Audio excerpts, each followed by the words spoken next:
Tehran में जो वाक़या हुआ, मैं समझता हूँ कि पूरी दुनिया ने उसकी शदीद तरीन अल्फाज में मजम्मत की है। रॉकेट के ज़रिए इस्माइल हानिया को शहीद किया गया और कोई इंटरनेशनल जो कवानीन हैं उनको पाँव तले रौंदा गया। इस्माइल हनिया की शहादत पर पाकिस्तान में फ़लस्तीनियों से इज़हार यकजहती के लिए आज यौम सोग मनाया जाएगा। नमाज जुमा के बाद मुल्क में इस्माइल हनिया शहीद की गायबाना नमाज जनाजा अदा की जाएगी। पार्लियामेंट में करारदाद पेश की जाएगी। कौमी परचम सरनिगू रहेगा। वज़ीर आज़म शहबाज शरीफ का कहना है, तेहरान में इस्माइल हनिया को शहीद करके बैनुल अक़वामी क़वानीन को पाँव तले रौंदा गया। इस तरह की सफाकियत पहले कभी नहीं देखी थी। ये वाक़या तरक्की याफ्ता ममालिक के लिए बहुत बड़ा चैलेंज है। इसराइली वज़ीर आज़म नेतन्याहू खुलेआम दरिंदगी कर रहा है। फ़लस्तीन में भी खून की होली खेली जा रही है। 40,000 से ज़ायद फ़लस्तीनी शहीद हो गए। अस्पताल मुकम्मल तबाह हैं। इस्माइल हनिया के बच्चे शहीद किए गए। शहरों के शहर और मोहल्लों के मोहल्ले ज़मीन बोस कर दिए। इंतहा पसंदी और दहशत गर्दी पर पूरी दुनिया की खामोशी लम्हे फ़िक्रिया है। आलमी अदालत इंसाफ के फैसले में इसे नस्ल कुशी करार दिए जाने के बावजूद इसराइल के हाथ रोके नहीं जा सके।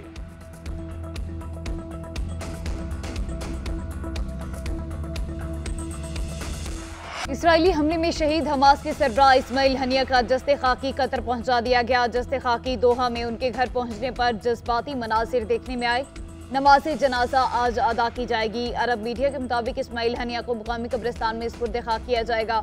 गुज़िश्ता रोज़ इस्माइल हनिया की नमाज जनाजा तेहरान में अदा की गई। सुप्रीम लीडर ख़ामनेई ने नमाज जनाजा पढ़ाई। नमाज जनाजा में शहीद के ख़ानदान समेत हज़ारों मर्द और ख़ातीन की शिरकत।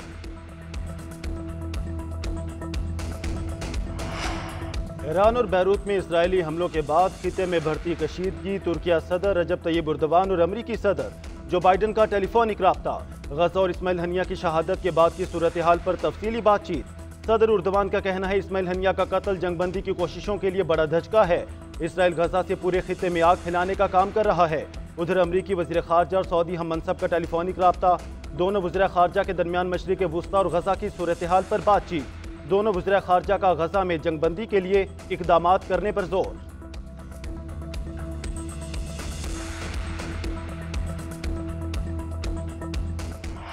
गजा में इसराइली बर्बरियत थम न सकी। सिहोनी फौज के हमलों में गुज़िश्ता 24 घंटे के दौरान मजीद 35 फ़लस्तीनी शहीद हो गए। गजा जंग में 39,500 फ़लस्तीनी शहीद, 91,128 अफराद जख्मी हो चुके। दूसरी जानिब सीनियर रहनुमा फवाद शिकर की शहादत के बाद हिज़्बुल्लाह का रद्द-ए-अमल। हिज़्बुल्लाह ने लिबनान से इसराइल पर रॉकेट हमले शुरू कर दिए। अरब मीडिया के मुताबिक हिज़्बुल्लाह ने इसराइल के मुख्तलिफ इलाकों पर दर्जनों मिसाइल दागे।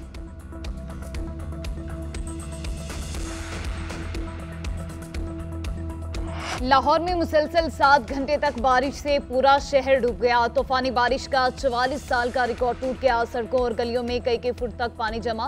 बारिश का पानी अस्पतालों, दुकानों और घरों में दाखिल। म्यूज सर्विसेज और जनरल अस्पताल बारिश के पानी से भर गए।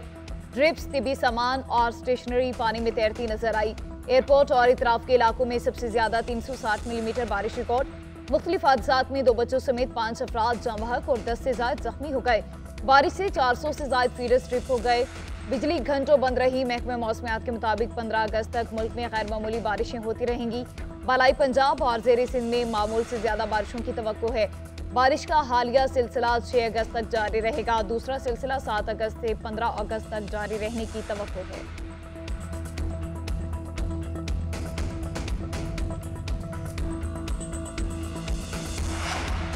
वज़ीर आला पंजाब मरियम नवाज के हुक्म पर बारिशी पानी की निकासी का बेशतर काम मुकम्मल।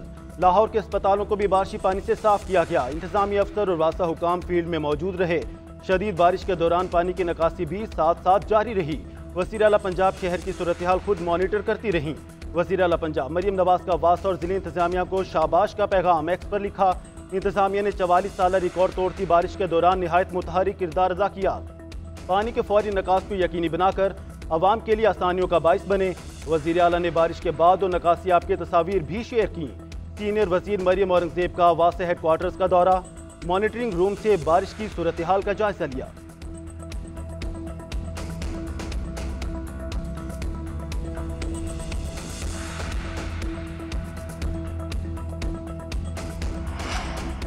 मानसून की तूफानी बारिशों ने हर तरफ तबाही मचा दी। कई शहर और मज़ाफ़ात डूब गए। फसलें तबाह हो गई। पख्तूनख्वा में कोहाट, बाजोर, चित्राल, दीर अपर लोअर में तूफानी बारिशें हुई। Kohistan, upper lower, Abbottabad, Haripur, Swat, Charsadda, Swabi, Mohammad, south Waziristan और हंगू में भी बारिश हुई। मुजफ्फराबाद में लैंडस्लाइडिंग से कोहाला रोड बंद। बलोचिस्तान के जिला लसबीला में मुतादिद गांवों से रियाब।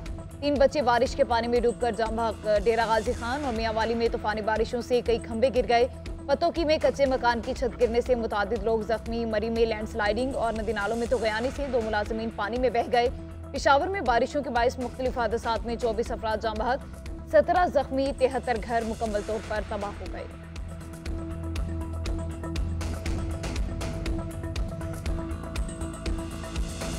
कराची में मुसलसल दूसरे रोज बारिश का सिलसिला जारी। कहीं हल्की कहीं तेज बारिश से हब्स की शिद्दत कम हो गई। कई अहम शाहराहों पर पानी जमा, लोगों को मुश्किलात। मुख्तलिफ इलाकों में बिजली की आंख मचोली से शहरियों का जीना दोपहर हो गया। महकमा मौसमियात के मुताबिक कराची में बारिश का स्पेल 3 रोज जारी रहेगा। मूसलाधार बारिश का भी इम्कान है।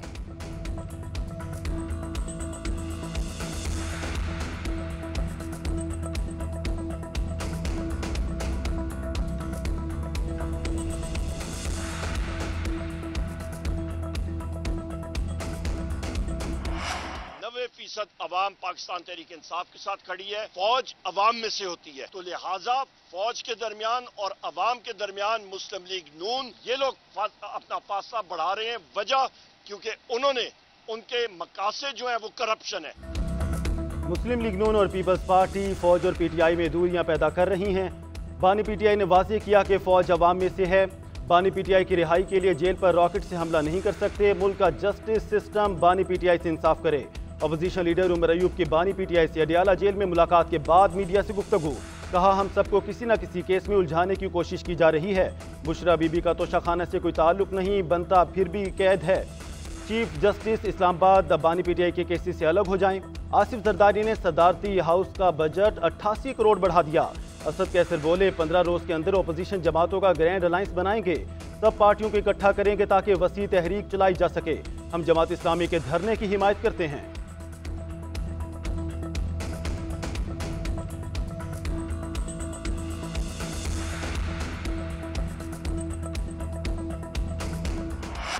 आज कौमी असम्बली का इजलास। वज़ीर दाखिला मोहसिन नकवी इस्लामाबाद मकामी हुकूमत एक्ट में तरमीम का बिल पेश करेंगे।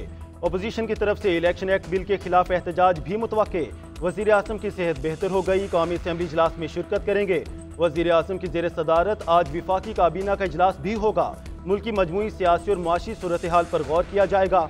इजलास में ECC के फैसलों की तौसीक भी की जाएगी।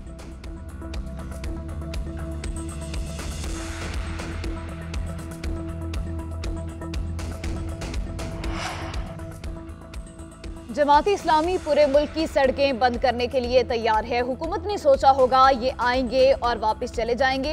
शहबाज शरीफ सुन लो, बड़े भाई, भतीजी और समधी को भी सुना दो। कराची में जल्द एक बड़ा धरना शुरू होने वाला है। अमीर जमात इस्लामी हाफिज नईम उर रहमान का पिंडी धरने से खिताब।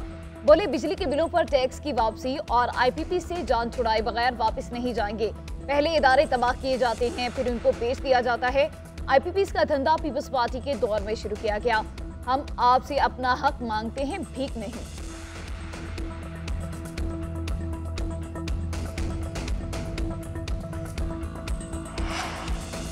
नैब ने आपसे पहले भी ज्वेलरी सेट मांगा था, लेकिन आपने नहीं दिया। अब भी आप तहाइफ पेश नहीं कर रहे। आप खुद बहुत रिस्की काम कर रहे हैं। पहले आप अपनी नेक नियति साबित तो करें। इस्लामाबाद हाई कोर्ट के जस्टिस मियां गुल हसन औरंगजेब के तोशाखाना केस में मुमकिना गिरफ्तारी के खिलाफ दरख्वास्त की समाअत में रिमार्क्स। बानी पीटीआई और बुशरा बीबी के वकील से इस्तफसार किया, क्या तोशाखाना के पुराने तोहफों पर ही नई इंक्वायरी शुरू की गई है? नईम पंजोथा ने जवाब दिया, पहली सजा की फर्द जुर्म में तमाम 108 तहाइफ का जिक्र किया गया। जस्टिस गुल हसन औरंगजेब ने कहा, क्या यह दुरुस्त है आप इन्वेस्टिगेशन ज्वाइन नहीं कर रहे? अदालत ने तोशाखाना के नए केस में गिरफ्तारी से मुतालिक नैब से 8 अगस्त तक जवाब तलब कर लिया।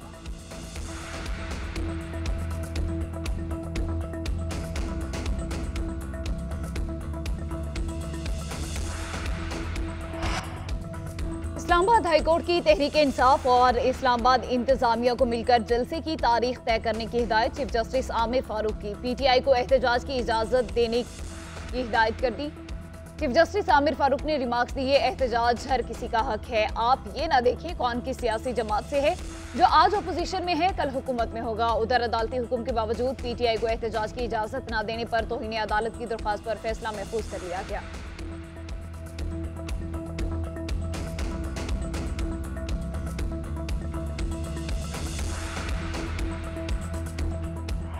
अगर हमने ये इसको आखिरी प्रोग्राम बनाना है फंड का, तो whether it's on the taxation side, whether it's on the energy side, whether it's on the SOE reforms and the privatization side, we have to move forward. कि हमने अगर ये फंड का आखिरी प्रोग्राम करना है, there has to be road to market. IMF से छुटकारे के लिए इस्लाहात ज़रूरी हैं। इस वक्त हमारे पास कोई गुंजाइश नहीं। हमें टैक्सेशन और रिकवरी को मज़ीद मजबूत करना है। प्राइवेट सेक्टर को अब आगे आना होगा। वज़ीर आज़म इस IMF प्रोग्राम को आखिरी प्रोग्राम करार देना चाहते हैं। विफाकी वज़ीर ख़जाना मोहम्मद औरंगज़ेब का तकरीब से खिताब। बोले, पाकिस्तानी मईशत के लिए अच्छी खबरें आना शुरू हो गई हैं। फिच ने पाकिस्तान की रेटिंग को बेहतर किया। हुकूमत ऐसे कारोबार में शामिल नहीं होगी जो निजी शोबा करता है। इसहाक डार बोले, पाकिस्तान पर 130 अरब डॉलर का कर्जा है तो परेशान ना हो। मुल्क की मईशत में बहुत सलाहियत है। एक बार फिर मुल्क में गैर मुल्की सरमायाकारी आ रही है। पाकिस्तान कभी डिफॉल्ट नहीं होगा।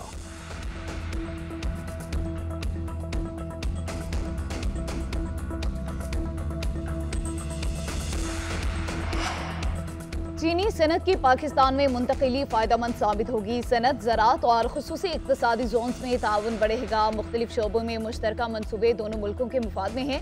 वज़ीर आज़म शहबाज शरीफ की चीन के वफ़द से गुफ्तगू। कहा, चीनी शहरियों को मुफ्त वीज़ा फराहमी का इत्तलाक 14 अगस्त से होगा।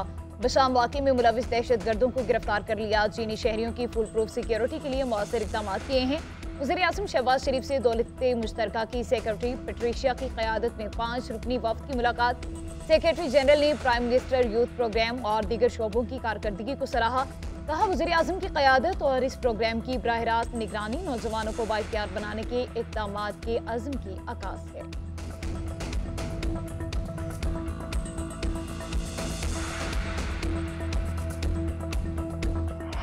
पाकिस्तान की इकॉनमी और ये IPPs का जो ज़ख़म है, ये इतना गहरा हो गया है कि अब पाकिस्तान की इकॉनमी इसके साथ नहीं चल सकती। आपको पता है 2600 अरब रुपए हमें अदा करने हैं गर्दिशी कर्जे में। वज़ीर आज़म शहबाज शरीफ से MQM के वफ़द की मुलाकात। मुल्क की सियासी सूरत हाल, IPPs और दीगर अमूर पर तबादला ख्याल।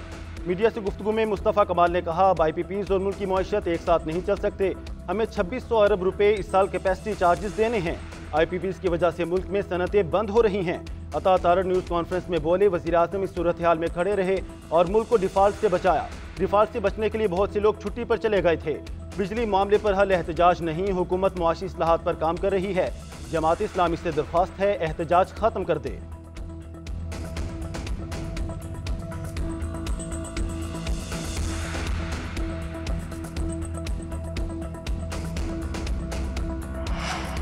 गौहर एजाज की क़यादत में ताजरों के वफ़द की आसिफ जरदारी से मुलाकात। बिजली की कीमतों के मामले में सदर से मुदाखलत की अपील। आसिफ जरदारी कहते हैं, मसले का सूदमंद हल तलाश करना होगा।